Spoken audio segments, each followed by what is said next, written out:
Pawn Stars is the show that has the honor of having turned the History Channel, the channel that once focused on, well, history, into one that's almost exclusively about reality TV. The premise hooked all of us. A small family running a pawn shop on the Vegas Strip and seeing all the wild things they sell is intriguing, and it was a funny and aspirational show. But after being on the air for over a decade, we have to admit that it's lost some of its luster. The show has been dramatically losing viewers. Join us as we look into some of the reasons why the once must-watch show is now a must-skip. Number 10. Why it succeeded. To discover why the show has declined in popularity, we first have to understand what made it so good in the first place. Despite not looking like it on the surface, the first season of Pawn Stars was actually a show about history. The plots followed a pretty set structure. A seller would arrive at the gold and silver pawn shop with an item that held historical significance, and Rick and the gang would explore the history of the item. It was essentially a history lesson, but with an entertainment reality TV spin on it. The cast of characters were also rounded and complex people. Rich was the main character, and he was a walking encyclopedia that could convince even the hardest of sellers to agree to a deal. Corey was the youngest of the crew with something to prove, while the old man was a tough-looking but likable person. And finally, Chumlee was the comic relief character, but he was competent enough to take matters into his own hands if he needed to. This is why people loved the show's original run, and it's also where the downfall starts. Number 9. Jumping the Shark. The phrase "jump the shark" was coined by disappointed viewers of Happy Days to refer to an episode of the show where the character Fonzie literally jumped over a shark on water skis. Today, it's commonly used to refer to when a show uses cheap gimmicks or unbelievable scenarios to maintain interest in a waning show. The show has focused less on historical foundation and more on the crazy stunt Chumlee is scripted to pull. Completely removed from reality, the show is transformed into a historical reality show to simply TLC level reality TV. Number 8.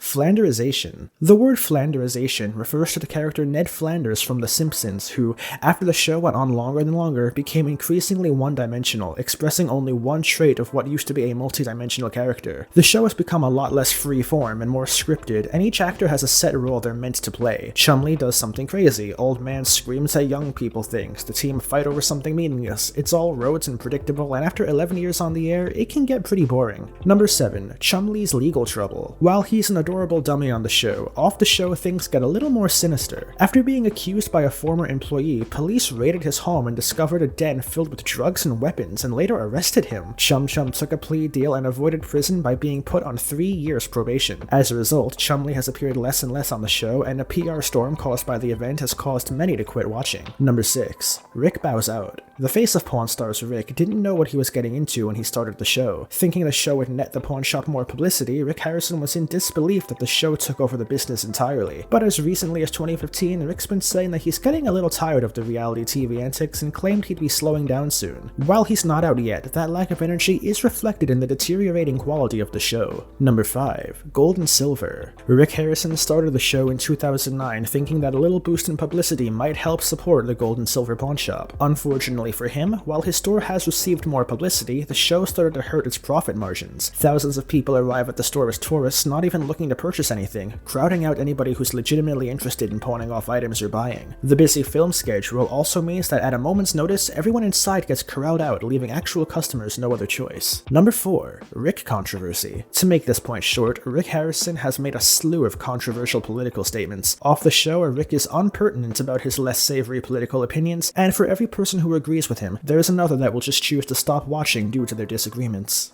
Number 3. Lawsuit. Former adult star Olivia Black ended up being fired from the show when the cast and crew discovered her background in not-so-family-friendly videos. In response, Black sued the show on the grounds of gender discrimination. She ended up pulling the lawsuit and returned to her former career, so no real damage was dealt to the show. But still, all the off-channel drama and the media circus that accompanies it can get tiring for viewers. It seems like every other day there is another Pawn Stars controversy. Number 2. Experts at what exactly? The experts that come onto the show are supposed to be the impartial judges that decree an item's value or worthlessness. Like every other part of the show, they've dragged drama along with them. Take supposed authentication expert Drew Max, who in 2016 was hit with a lawsuit that alleged he was committing massive fraud by selling misidentified memorabilia. Reportedly, Max had used his starring role in Pawn Stars to commit fraud. Number 1. Recycled plots. While this list has covered reasons on and off the set of the show that have contributed to its demise, nothing a show can do will make its audience move on more than recycling old plots. After 11 years, it's understandable that a show's writers will struggle to come up with original material, but it seems like the cast of Pawn Stars is stuck in a time loop where they reenact the same scenarios over and over but with slight differences. At this point, we can only wonder when the show will ever come to an end. And that's all the time that we have for today. What did you think of this list? Let us know in the comments below, and don't forget to drop a like and ring that subscriber bell to stay up to date on all our future videos.